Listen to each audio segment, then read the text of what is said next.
మీరు కూడా అసెంబ్లీలో వైఎస్ఆర్ కాంగ్రెస్ పార్టీ తీర్మానం చేసినట్టుగానే మీరు కూడా ప్రైవేటైజేషన్కు వ్యతిరేకంగా అసెంబ్లీలో తీర్మానం మేము చేసినట్టుగానే తీర్మానం కూడా చేసి కేంద్రానికి పంపి ఇది జరగకుండా కూడా ఆపే కార్యక్రమంలో చిత్తశుద్ధిని కూడా చూపండి అని చెప్పి కూడా గట్టిగా వీళ్ళందరికీ కూడా కోరుతా ఉన్నాం.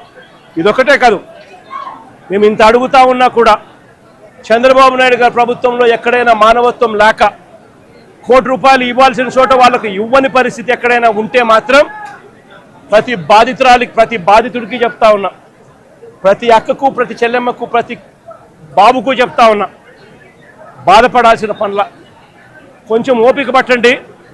దేవుడి దయతో మన ప్రభుత్వం వచ్చిన వెంటనే ఒక నెల తిరక్క మునిపే కోటి రూపాయలు రాష్ట్ర ప్రభుత్వం తరఫు నుంచి వీళ్ళకి ఇచ్చి ఆదుకుంటామని చెప్పి ఖచ్చితంగా చెప్తా ఉన్నాం. అందులో మీకు కూడా ఉంటారు తల్లి, అందులో మీ కుటుంబాన్ని కూడా ఖచ్చితంగా అది వర్తింపజేసేట్టుగా కూడా చేస్తామని కూడా చెప్తా ఉన్నా. కాబట్టి అందరం కూడా మానవత్వం చూపాలి అని చెప్పి, మానవత్వం చూపుతూ ఆదుకోవాలని చెప్పి ఈ రాష్ట్ర ప్రభుత్వాన్ని గట్టిగా కోరుతా ఉన్నాం.